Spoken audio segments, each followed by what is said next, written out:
Out off of Southeast Main Street, there was a body that was found in the house, okay? We were able to say that it is Cat, okay? I'm so sorry for your loss, sir. This is 28-year-old John Blauvelt, learning that his missing wife was discovered in an abandoned house, brutally murdered, surrounded by satanic markings. However, John had a disturbing secret he couldn't tell the interviewer that day. Down. I might put her down.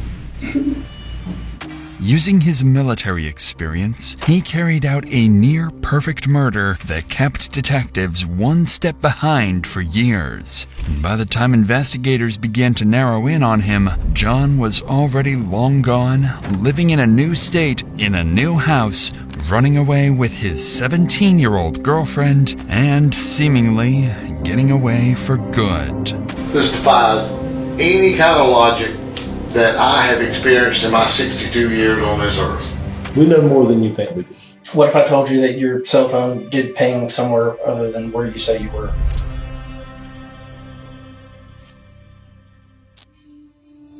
It's 2:15 p.m. on October 24th, 2016. 22-year-old Katie Blauvelt is captured on CCTV inside her workplace. Her shift is soon coming to an end, and she's planning to meet her mother at 3 p.m. that same day. She leaves, calls her mother, and takes a selfie, unaware it's the last photo she ever takes. Not long after, her phone pings a location for the last time, and Katie disappears without a trace. 5 hours passed by. It's now 7 p.m., and Katie never arrived for dinner with her mother. Worried, the mother and other family members try calling her multiple times, but her phone has no signal. At 7:48 p.m., Katie's mother reports her missing. Officers, friends, and family mobilize to look for her, and the search officially begins. But this left detectives with a critical 5-hour gap in the timeline, one they would spend months trying to piece together. 10 hours would go past without any clues about Katie's whereabouts. Then, at 12:33 a.m., the police receive an unexpected call. One of Katie's friends is on the line, claiming he's just found her body, dead, inside an abandoned house deep in a nearby forest. Simpsonville 911, what's the location of your emergency? I'm at Discover Church across from it, in the woods. You're at Discover Church across from where? In the woods across from it. I was worried about my friend, Katie, and she went missing. She's been missing for a while now, and we came in this house that we used to all hang out in, and she's not alive. Quickly, medics and police rush to the address of an abandoned house deep in the woods. Upon arriving at the scene, officers notice multiple graffiti markings, including apparent satanic symbols. Soon after, they identify the caller as Wayne Roper, a friend of Katie who leads them into the basement of the abandoned house. There, officers find a large concrete box sealed with plywood. When they remove the cover, they're met with a horrifying sight. Katie's body lies inside, with a knife pierced through her neck and 16 stab wounds across her body.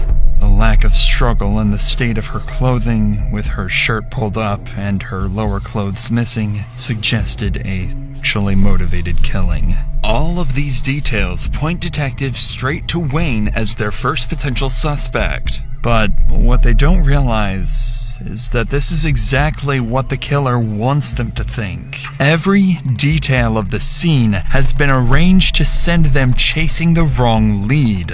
Without realizing it, detectives have walked straight into the killer's setup. As the night went on, forensics revealed chilling details. Katie's body had been dragged to the basement, and her phone was found submerged in water to destroy it. Wayne is detained and brought in for questioning. At the moment, detectives believe they have their killer, and they're ready to push for a confession. Wayne, I'm sorry to keep you waiting, brother. Hey, buddy. What's your name, pal? Franklin Wayne Roper. I'm sorry? Franklin Wayne Roper. You Franklin or Wayne? Think about reading. At this point, Wayne believes he's been brought in to be questioned as a witness after the heartbreaking discovery, unaware that detectives are already convinced about his involvement in the murder and any statement he makes might be used against him. I think you know why you're here, right? Yeah. Okay. Tell me how did you meet Katie? Just from the time you met her, kind of what your relationship was, and leading you up until 11:30 or so last night, okay? I first met her, we were friends at first, and then we dated for like a month or so, and then that's whenever I moved to Liberty with my dad, and we stayed in contact for a little bit, and then once I left my dad's and went to North Carolina, we lost contact. Detectives begin the interview by learning that Wayne and Katie were once together, but quickly, Wayne reveals something that would immediately put suspicion onto his name. Maybe a year later, that Katie got married to John Blauvelt, and then one night she came and hung out with us with John. It was the first time I've seen her since I moved, and since then, John offered me to move in with them as a roommate, being $200 a month, and I took it up. It was a big deal. So you live with her and her husband? Yeah, Kind it's of weird. It was When was this? Do you remember when this was? when I lived with them. It was before June this year. As Wayne explains that he once dated Katie and later lived with her and her husband, detectives gain another reason to suspect him: jealousy. And just as everything appears to be moving in the perfect direction for the real killer and his carefully constructed plan, Wayne makes a claim that complicates the investigation and may just be enough to ruin the killer's plan. Living there, everything like going okay, Then they started having arguments because of me, because she used to talk about me before, and she told me that he was jealous of me, and their arguments started getting worse, and that was whenever he got drunk one night and he cussed her out, and he had her in the bathroom. They were just pretty much just screaming at each other, and then from there she ended up moving back with her mom, I think. When did you and when you were living with John and Katie, were y'all being intimate with each other? It was only once. And John was there or not there? It was like a threesome thing. And how did that come about? I was drunk and he was drunk, and so I did it. Like after that, he changed. If true, Wayne's claims about John's violent behavior could shift suspicion towards him. But despite Wayne's accusations, something still doesn't add up. His story, with its inconsistencies and gaps, keeps raising suspicions. Because prior to this interrogation, detectives learned that on the day of Katie's death, Wayne arrived late to work, and he admits to walking near the abandoned house around the time Katie disappeared. More importantly, while at work, Wayne was aware that Katie might be inside that very house. Yet despite that suspicion, he never alerted authorities. Instead, he waited until the end of the day, went there himself, and only then called the police. All of this places Wayne squarely in the crosshairs of investigators, and unknowingly pushes them further into the real killer's trap.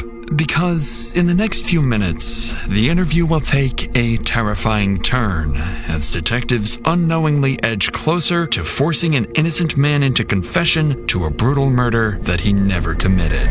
But before we get to that, recently I'd been dealing with these headaches for 3 weeks straight, and I kept pushing off seeing a doctor because I've always struggled to find one that works for me and my insurance. That's where I used ZocDoc, the sponsor of today's video. ZocDoc is a free website where you can search and compare high-quality quality in-network doctors, and ZocDoc isn't just for one type of care. ZocDoc has over 150,000 providers across nearly every specialty, from primary care to dental, eye care, urgent care, mental health, and more. It's basically a one-stop shop for your healthcare needs, and it's completely free to use. When you found the doctor you need, you can see their actual appointment openings. Plus, ZocDoc helps you get appointments fast, typically within just 24 to 72 hours of booking, and you can even score same-day appointments. No need to call doctor's offices and wait on hold either. So if there's something you've been ignoring, make it easier on yourself. Go to ZocDoc.com/DrInsanity. That's ZocDoc.com/DrInsanity, or click the link in the description to find and instantly book a top-rated in-network doctor today. With that said, let's get back to Wayne's interview, where detectives are on the verge of pushing an innocent man into a murder confession. Why did you call the police? I didn't think of it at the time. I didn't. Did you know she was dead? No. Why would you think the best idea is for you to walk into what turns out to be her final resting place, where somebody murdered her and dumped her down there like a piece of trash? You know why you didn't look in the bathroom? We glanced in there with the flashlight. Like, if you're standing at the door of it, you can see in there. You can't see in the tub. I'm telling you, I was up there in the day. Because she wasn't in the tub. This defies any kind of logic that I have experienced in my 62 years on this earth. You look like you're gonna pass out. This is too much. I bet it is. Get it off of you then. I'm sure it is. All you gotta do is lay it down. You lay the burden down, that's the only way you'll be forgiven. You gotta say, I messed up. Help me. That's what you gotta say. And I'll do it. But I'm not gonna do it on credit. Detectives remained suspicious of Wayne, but with him sticking to his story and no hard evidence, they couldn't yet arrest him. Instead, they collected his DNA sample to compare with the DNA found underneath Katie's fingernails. But that's when, just a few hours after Wayne's interview, as police search the area around the abandoned house, they stumble upon Katie's car, only a few miles from the crime scene, left abandoned in a nearby parking lot. It looked as if she had left in a hurry, but the reason her car ended up there would remain one of the biggest mysteries for the following months. Up to this point, everything was going according to the killer's plan, one designed and carried out by Katie's own husband, John Blauvelt. But Wayne's comments about his jealousy pushed detectives to dig deeper. What they found was a restraining order filed months earlier, after John had allegedly pulled a gun on Katie when she refused to give him her phone. For the first time, despite his efforts, officers were seriously beginning to suspect John. So the next day, on October 26th, detectives approach him at his office on the military base where he works. Their goal is simple: hear his side of the story, verify his alibi for the day Katie died, and see how he reacts under pressure. For most perpetrators, this would be the moment everything starts to fall apart. But John isn't like the rest. He would play it perfectly. Alright, well, they're out off of Southeast Main Street. There was a body that was found in the house, okay, an abandoned house. And at this point, we're able to say that it is Catherine, okay? I'm so sorry for your loss, sir. At this time, we are investigating, and we would investigate every death the same way. We start with homicide and work our way from there, okay? What the restraining order deal? What's the deal with that? That's because a charge back that I got back in February, domestic violence first degree. Do you know if she had any issues with anybody? Anybody that wouldn't hurt her or anything like that? No, and I know that she's been dating around, and it's whatever, because I've been too. But Notice how John intentionally directs detectives towards the fact that Katie is dating around. Him pointing this out isn't a coincidence. It's a strategy. By controlling the narrative this early, John is quietly planting a story that will protect him later. Did you work this Monday? Mm-hmm. What time did you get off Monday? Like 2:30ish, 2, I don't know. Did you stop anywhere on the way home? Mm-hmm. Let me ask you this, why were you looking for Katie? For Cheyenne. Detroit right now, and I'm just trying to help her out. Who do you know that would want to do harm to her? Not nobody. Do you know there's a guy that used to live with you, redheaded fella?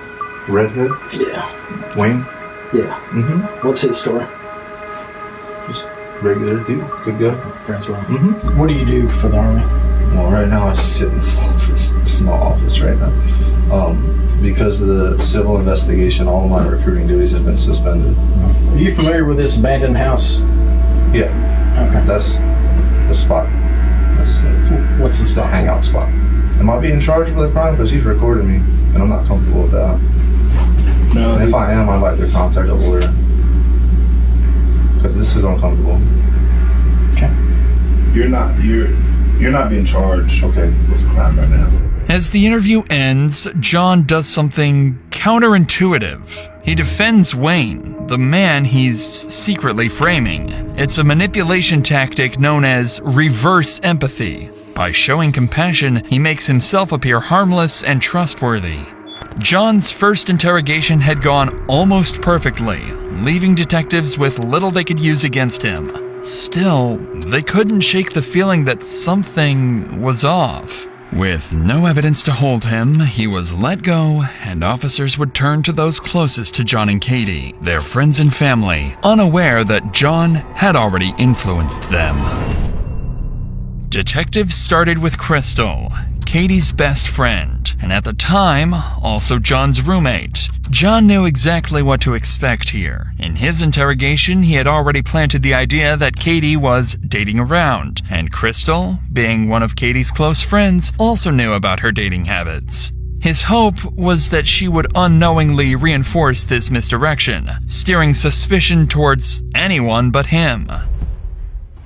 Alright, October 28th, 2016, 4:47 p.m., Simpsonville Police Department. Like I said, all I ask is that you don't tell John you're up here. And he's not the only suspect. You know, there's other people we're talking to and questioning. So, has he made any statements about, if I go to jail for Katie's murder? He's just, he said that, it sucks for him because he feels like he's gonna get in trouble for it. But, he's like, I didn't do this, I'm tired of people coming after me. Right. See, me and John actually really do get along. You know what I'm saying? I'm not going to lie about him at all. I'm going to tell you the straight up truth. If he's acting weird, I'm going to tell you, but it wasn't. I was thinking last night about it. I really was.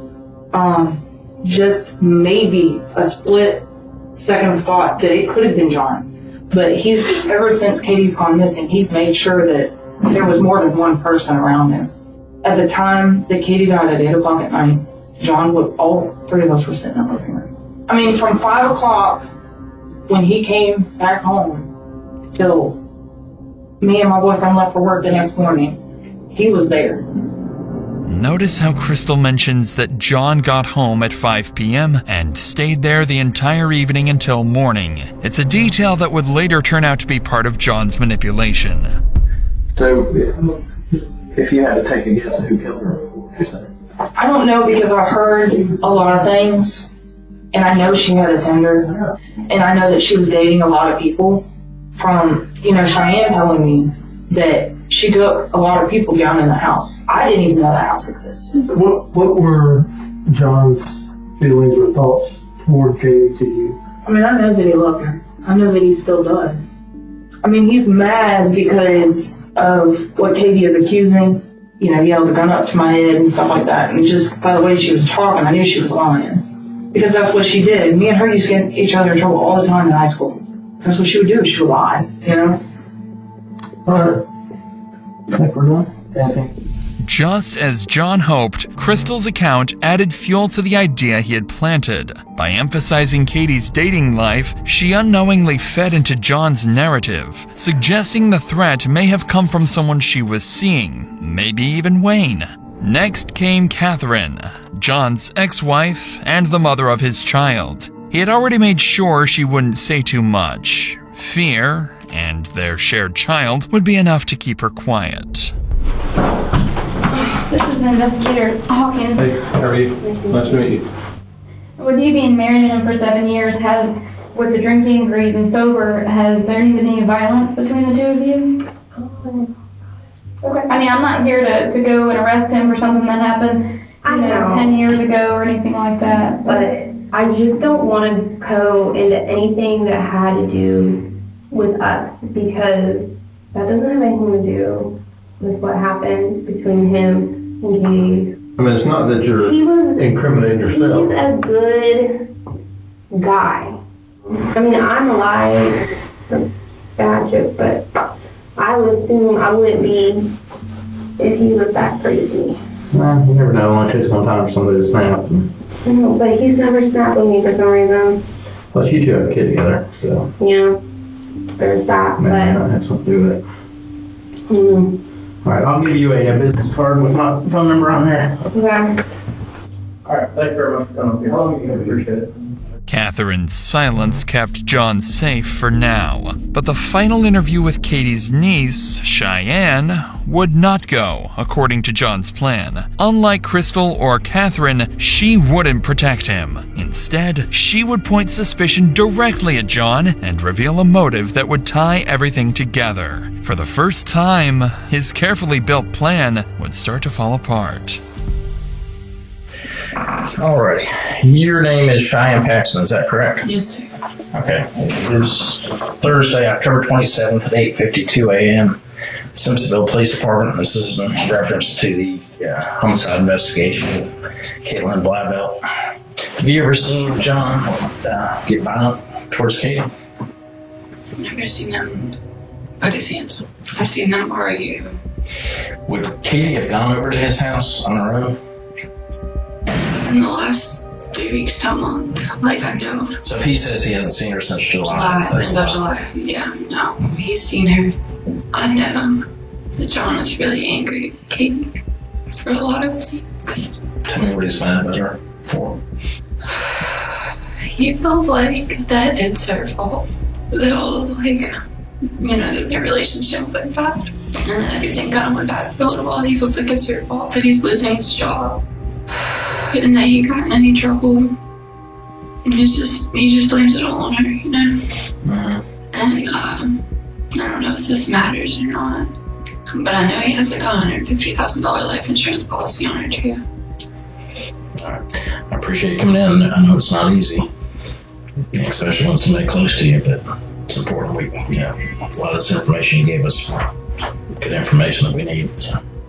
Cheyenne's interview gave detectives their first real motive pointing to John. But motive wasn't enough. They needed evidence. They have a few leads, but they have no defined person of interest just yet. As the investigation dragged on, the detectives' frustration began to grow. John had covered himself so carefully that they couldn't even get a judge to approve a DNA warrant. Without it, they had nothing that could tie him directly to Katie's final moments. It's now been 4 days since Katie was killed, and detectives didn't have any solid evidence. They knew John was smart, but so were they. Out of options and patience, they began planning something different. They began forming a new, risky, and very unconventional plan. In just 2 days, they would set a trap for John. A trap at Katie's own funeral. In the days leading up to the funeral, detectives stayed ready. While they waited, Katie's family mourned and tried to make sense of what happened. 22-year-old Katie had spent the past year working at PetSmart, surrounded by animals she was saving and taking care of. She was easygoing and warm, quick to make friends, and close with her family. But her peaceful life from just days earlier would make what was about to come only more unsettling. As the day of the funeral came, detectives entered the funeral home early, working quietly before guests began to arrive. They positioned hidden cameras around the room and secretly wired the space for sound. Everything inside the funeral home looked normal, but in reality, detectives controlled every detail. They'd placed cups of water and other drinks where guests could easily reach them. The plan was simple. Get John to drink from one of the cups, catch it on video, collect his DNA from the cup, and compare it to the DNA found on Katie's body. On October 30th, the day of the funeral, detectives set their plan into motion. But what their cameras are about to capture goes far beyond anything they expect.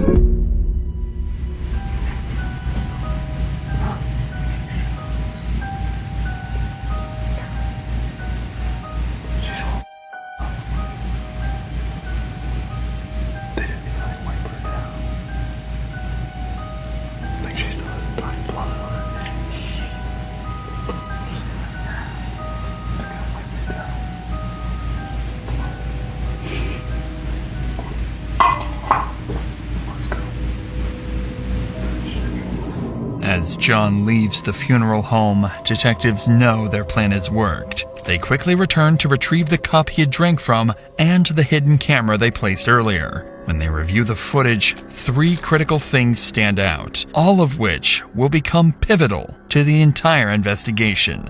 The first is exactly what they were hoping for. John drinks from one of the cups and leaves it behind, giving detectives the evidence they need to collect his DNA without a warrant and compare it to the samples found on Katie. The second detail is something they never expected. The footage captures John walking up to the casket, taking pictures of Katie's body while making unsettling comments. And the third, perhaps most unsettling of all, is that John isn't alone. Standing beside him is an unidentified young woman who quietly tells him to stop taking pictures, then giggles moments later. Her behavior immediately drew attention, and detectives decided to collect her cup as well for DNA testing. And when they began digging into her identity, they discovered the woman was 17-year-old Hannah Thompson, a friend, and more recently, John's new roommate. They also learned that she had once been close friends with Katie.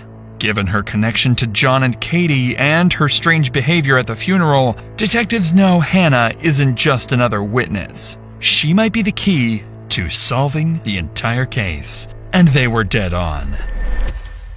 At this point, detectives have interviewed Wayne, John, and people from both John and Katie's circle. They also collected crucial evidence and leads, and now believe that Hannah, the 17-year-old who lived with John, could be the key to uncovering the truth about Katie's murder. The next day, on October 31st, a week after Katie's death, detectives approach Hannah and bring her in for interrogation. If anyone knows what really happened, it's her.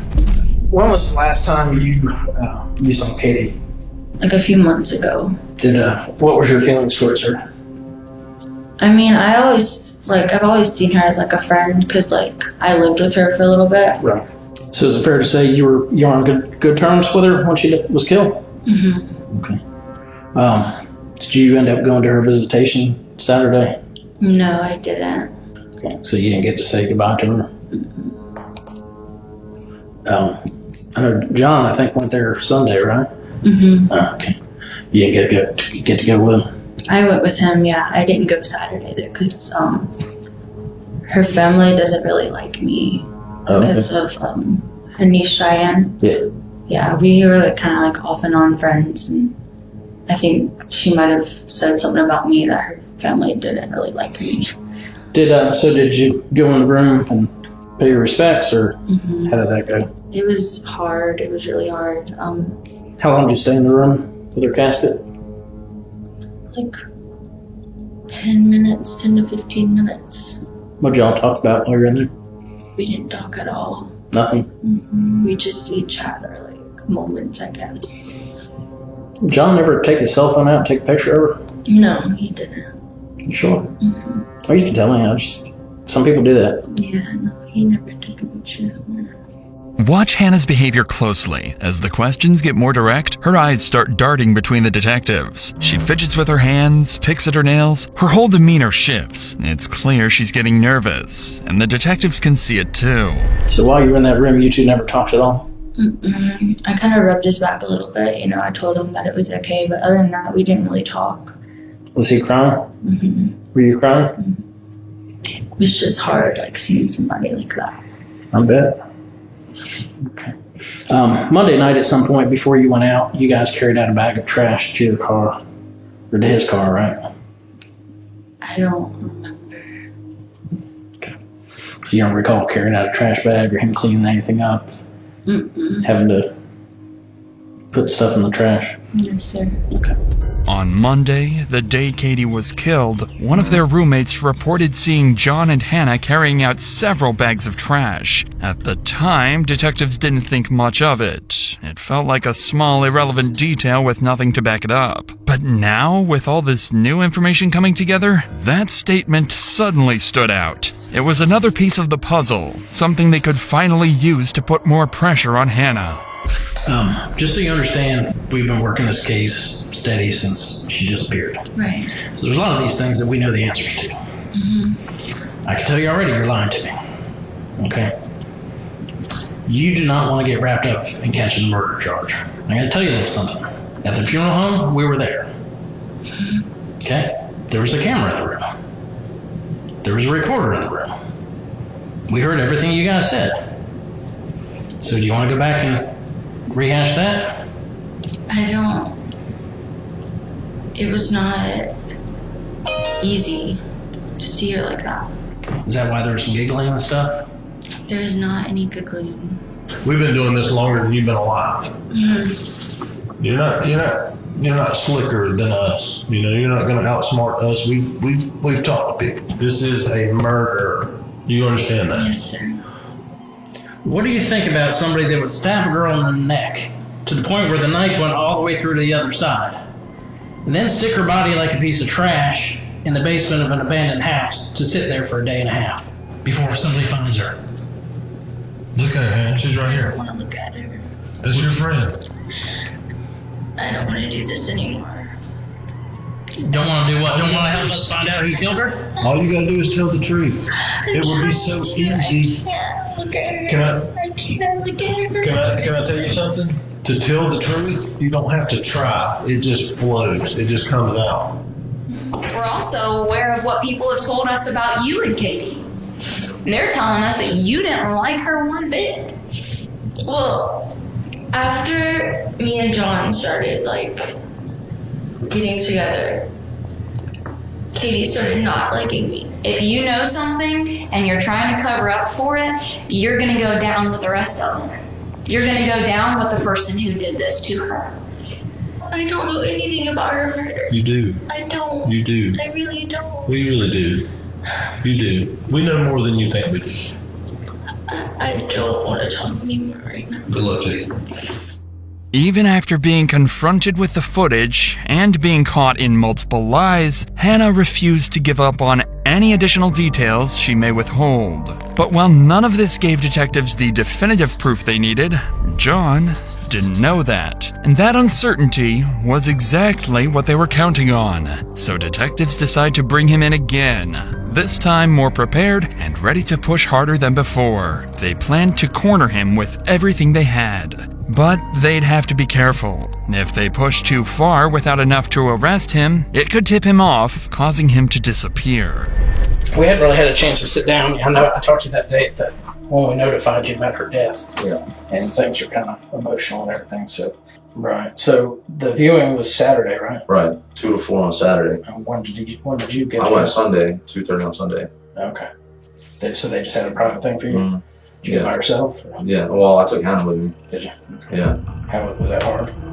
Yeah, because I mean, first of all, there's nobody there but me and her, so we're just kind of standing there staring at Katie's nasty, dirty, disgusting body. I've seen people dead. I've fucking dealt with this shit before, and now there's nobody else there. You know what I mean? That night, somebody says you and Hannah were putting some trash from a bag, like a trash bag in the back of the Prius. Mm-hmm. Do you remember doing that? Oh yeah. Marley had the most explosive shit on the floor and stunk up the whole house. I threw out 4 towels. This moment reveals Hannah's a lie. She claimed she couldn't remember taking any trash out, yet John's statement confirms otherwise. It's a small clue, but one that'll soon become part of a much bigger picture. So you guys got home around 3 roughly. Yeah. Brandon and Crystal were there. What happened after that, after you've done running? We went and met my friend Scott to get some money that he owes me. What's he owe you? He owed me $500 for when he crashed my car. Where John meet with Scott At the Zaxby's on Fairview. at? He was in the Army with you? Yeah. Yeah, You got deployed together? We deployed together. Did you go anywhere before that? No. This is where John makes his first mistake, mentioning a name detectives have never heard before. Charles Scott, his friend from the military, someone who'd later prove to know far more about the night Katie died than anyone realized. I don't know how much you know about cell phones and stuff like that, but as you go around, your cell phone's constantly Picking up tower. searching for signals and stuff like that. So with that said, is there anything, going back to last Monday, is there anything that you've told me that your cell phone records would say otherwise? I don't believe so. What if I told you that your cell phone did ping somewhere other than where you say you were? Then I'd also say that her cell phone pinged in West Virginia. Yeah, that ended up being a AT&T mishap. They plugged in the wrong phone number. Yeah, I don't know. Okay. What if I told you that Charles Scott's phone number pinged in the same area that yours did and not around Zaxby's? When? Monday night. He's got freedom of moving on him. We can call him. We can ask him. Okay. So the night, this Monday night that we were talking about, around 6:15, sometime around that time frame, can you think of any reason your phone would show that you were in that area of Augusta Road and Whitehorse Road? No. Is there any reason you and Charles were talking a lot that evening? Yeah, because that's the night that he was here. That's the night he was available. I'm not looking to offend you, but it's questions that we need to get answered and cleared up. Okay. Did Katie have any kind of life insurance policy? Through the military, yeah. She's automatically enrolled. Okay. Same as my daughter. Would you be willing to take a polygraph so we can go ahead and do that with you and eliminate you and start looking elsewhere? I have to talk to my lawyer about that first. Okay. See what he says, because I don't know about that at all. As the interview ends, detectives have their first real connection between John and Charles. Both of their phones show activity near the area where Katie's body was found. It isn't enough to make an arrest, but it's enough to keep digging. And with a new name now tied to the night of the murder, John can sense it. Detectives are closing in. At this point, the main circle of suspects included Wayne, John, Hannah, and now more recently, Charles Scott, John's friend from the Army. But as detectives slowly pressed forward, John was growing uneasy. For the first time, he was starting to realize his master plan might not hold. That's when, on November 4th, 11 days after Katie was killed, detectives received a call that would send the case in a whole new direction. Crystal, who was John's roommate and had been interviewed earlier, came forward with information that changed everything. Hi, Crystal. Hello. How are you? What's been going on since, I don't know, you got a phone call on Wednesday? At 3:30, he called and he said, are y'all at home? And we said no. And he said, okay, all right, bye. And then just hung up. Well, me and Brandon got home about 6:15, 6:30, and we seen that in our room we have, like I said, the Halloween lights just going across the ceiling. The attic is right where that light is at, and I had the lights going across the attic. Well, when we come back, they were just torn down. We haven't even touched them. They were just ripped out from the attic, and once we figured out he was gone, we went searching through the house, making sure all the windows were locked and covered, and because I've never been in a house alone like that, except for my apartment. But he was gone, you know, and we couldn't call him because the cops have his phone. I said, Brandon, we need to go back outside and call the Simpsonville Detective Warlock.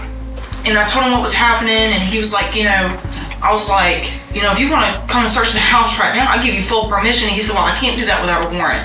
And he was like, and I was like, well, there's no way that somebody can come out here and like search the house or anything like that. And he said, no. He said, your best bet is to go stay the night somewhere else. He was like, because you're possibly living with a murderer. John was gone. His disappearance also meant he abandoned his military service, officially classifying him as a deserter. However, as investigators would soon learn, he wasn't alone. He had fled with none other than the 17-year-old girl, Hannah Thompson.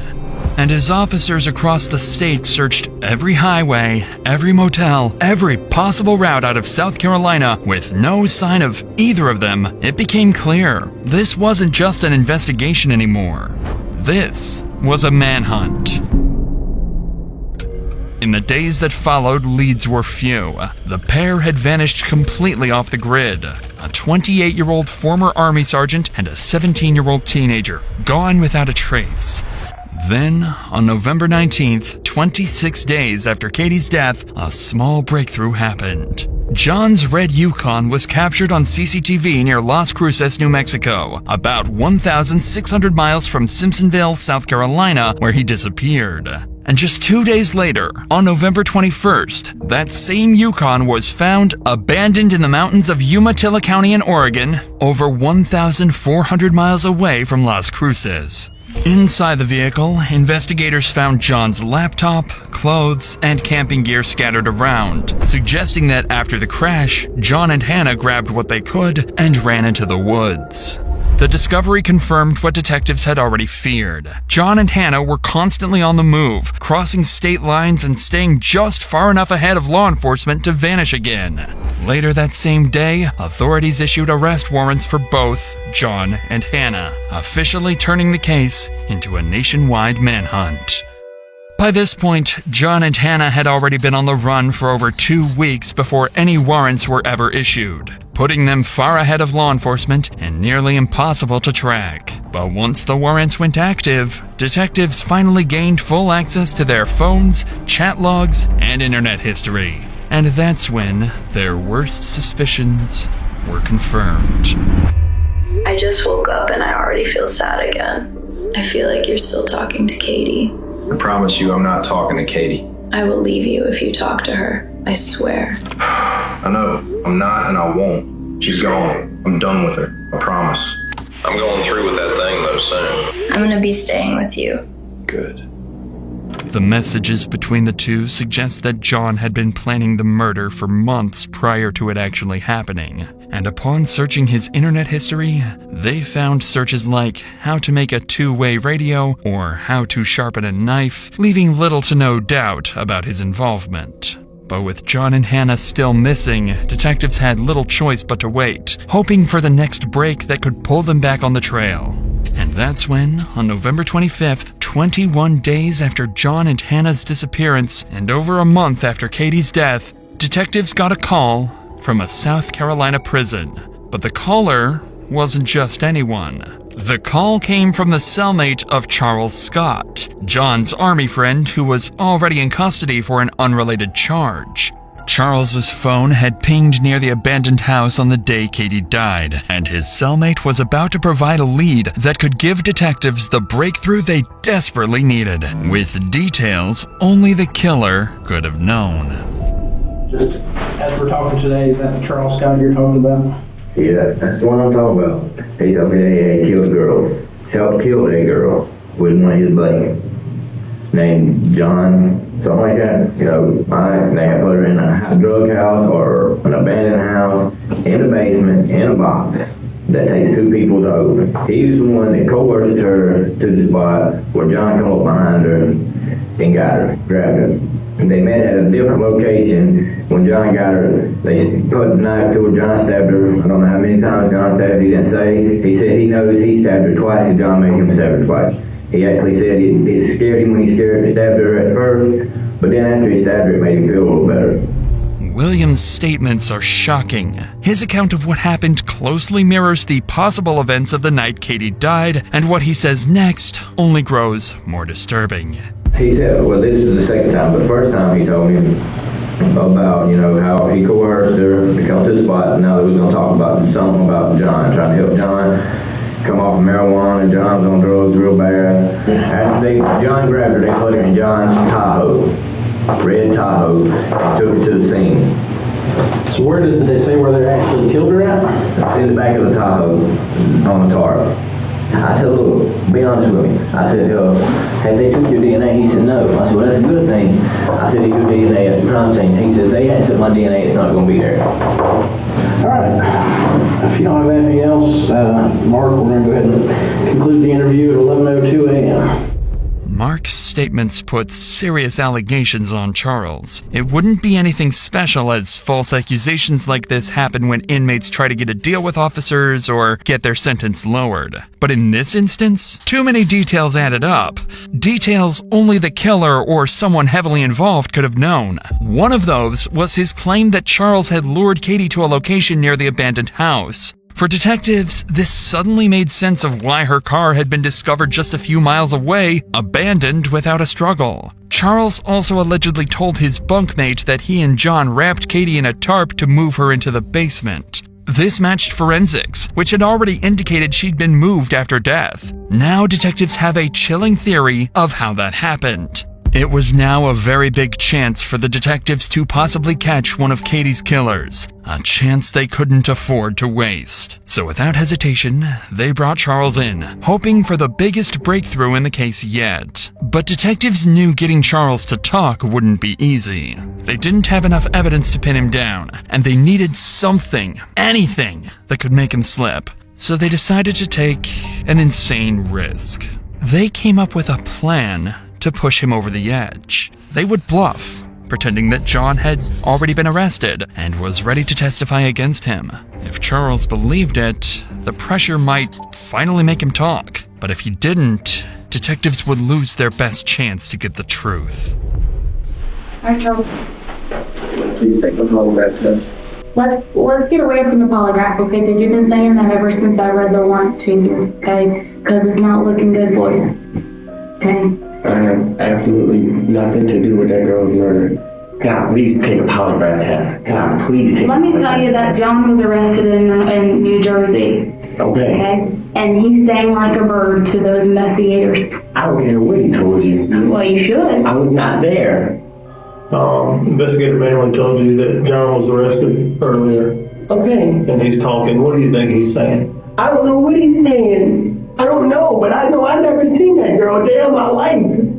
You were both there, Charles. No, we was not. As soon as the questioning starts, Charles demands a polygraph, and detectives know exactly what that means. Polygraphs aren't reliable, can be manipulated, and their results can't be used in court. It's an easy way out. Simple yes or no questions instead of real confrontation.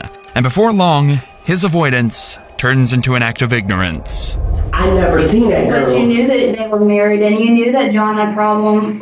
No, I did not know. Come on now. You told me at the Fountain Police Department that John has talked about how she was fucking his career up.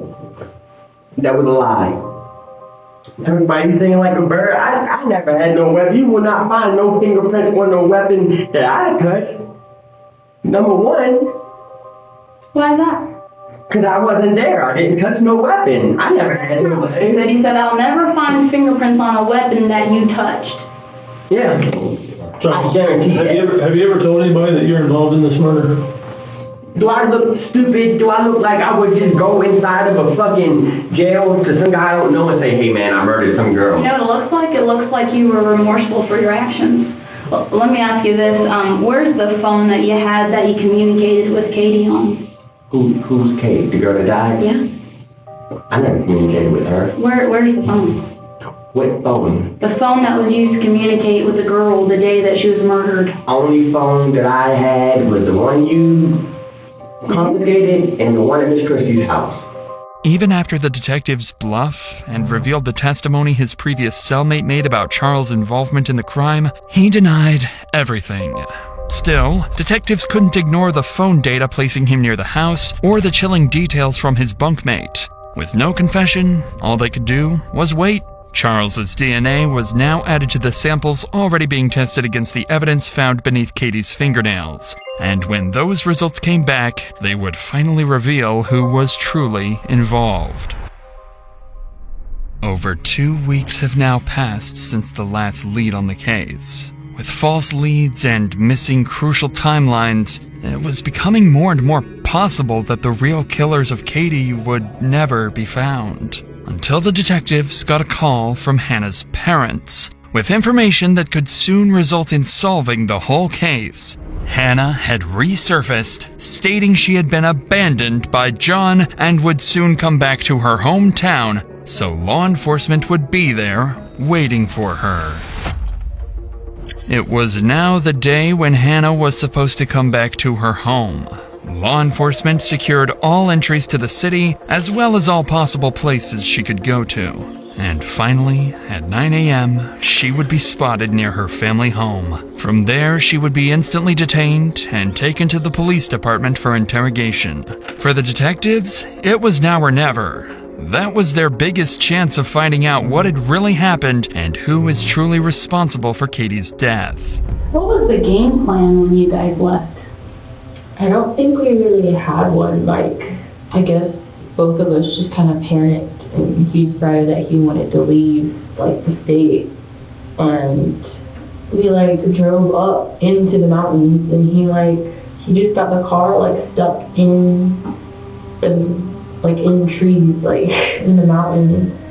So I was like, what are we gonna do? He said that we would hike. I kind of, like, stopped, and I was crying, and I was like, I can't do this anymore. I was like, I need to go home. Like, he started like yelling at me and calling me names and saying that if I left, like, he was gonna kill me. Then, like, one morning, like, he had gotten up and left, and then I was just like, I'm not just gonna like sit here. Like, I got up and I went to like down the street to like a hotel. Started crying, and then I sent a message to my mom and dad. Hannah continued describing their time on the run, doing her best to avoid talking about the day of the murder. It went on for nearly 2 hours, and by then, the pressure had clearly worn her down. That's when the detective would start asking her the difficult questions, causing Hannah to break, revealing everything she knows. Let's go back to that Monday, okay? Because we now have conversations between you and him on Wednesday about he's going to meet up with her, he's going to drink some beers with her at this abandoned house. He says he tries to meet up with her, it doesn't work.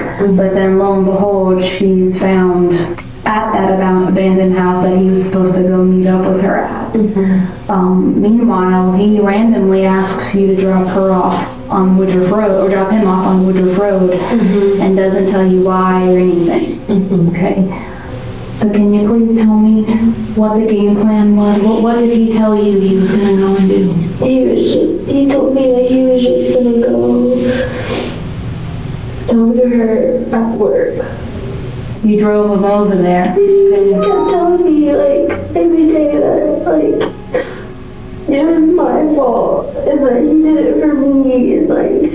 What did he say he did for you? He said that... when we were in Oregon at the casino, he, like, yelled it really loud. He said that he killed her for me. Hannah, was there a plan before this to get rid of Katie?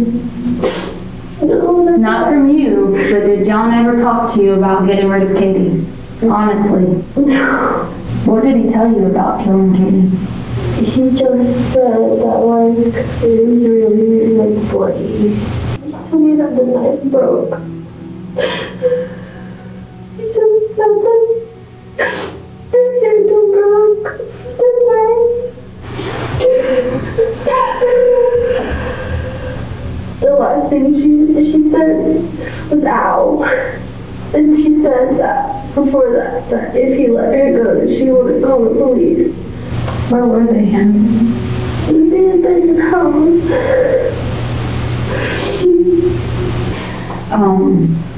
And you don't know exactly where he could be or what he said, right? Okay. Hannah, did you have anything to do with killing Katie? And the reason why I ask you this is because we're still hunting for John. Right. Okay? And as much as you think John cared about you, from an outsider's perspective, not knowing you, not being your mom, he doesn't.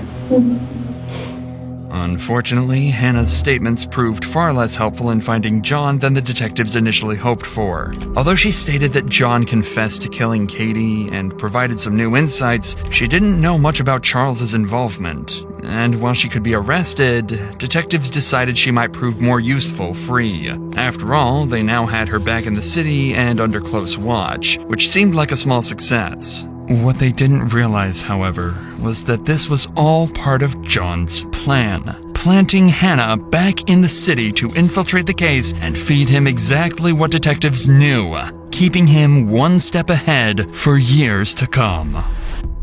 Almost 3 months had passed since Katie's body was found in the basement of the abandoned house, and the killer was still out there.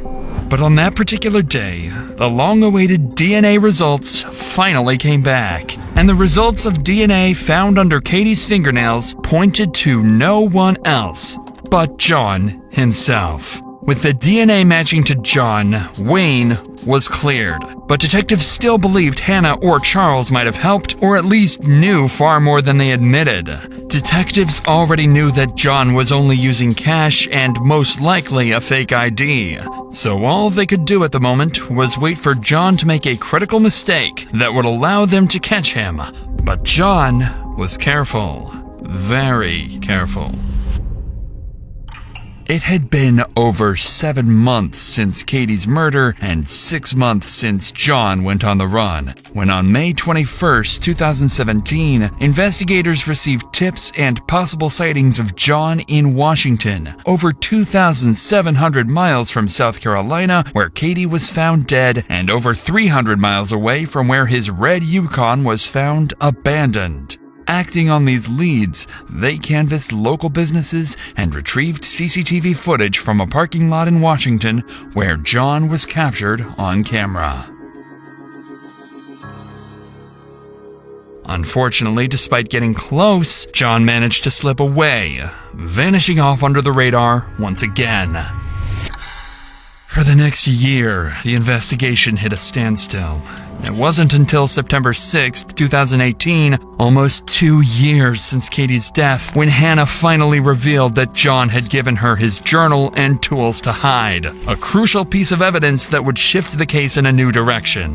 The journal became a pivotal piece of evidence, revealing John's state of mind and his premeditated intentions. It confirms that John's actions were driven by a deep desire to be with Hannah and his willingness to kill Katie to make that happen. During her interview, Hannah admitted she had been John's girlfriend and that she had been in constant contact with him before Katie's death. She also confessed that she had hidden John's journal, which contained disturbing entries about his obsessive thoughts and plans to escape with Hannah. This was the last significant breakthrough in the case for years. With no new leads, the investigation stalled. Detectives spent the next few years chasing down small tips and piecing together fragments of information, but nothing substantial came of it. The case gradually faded from public attention. Then, in 2022, 6 years after Katie's death, everything is about to change. After over 6 years of dead ends, U.S. Marshals and local law enforcement tracked John down in Oregon. He had erased his past, now living under the alias Ben Klein. Under his new identity, he had started a fresh life, marrying a new woman and leaving his past behind. The arrest felt surreal. John, who had spent so long evading capture, was now cornered.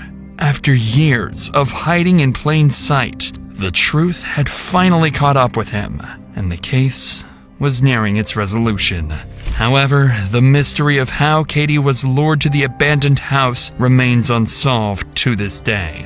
Her phone was recovered damaged, limiting investigators' ability to access message content and app-based communications. And while rumors suggested Charles Scott might have had contact with her, this was never confirmed. With no physical or forensic evidence tying him to the crime, he was ultimately ruled out as a suspect and never sentenced. In 2022, during an interview after John's arrest, Hannah revealed for the first time that she and John had been in regular contact throughout the years he was on the run, continuing to text and communicate, even after she had returned to South Carolina. This new revelation shed light on her role in helping John evade capture. Finally, on September 20th, 2024, John Blauvelt was convicted of Katie's murder and sentenced to life in prison without parole. Hannah Thompson was charged with obstruction of justice and accessory after the fact, receiving a sentence of 10 years.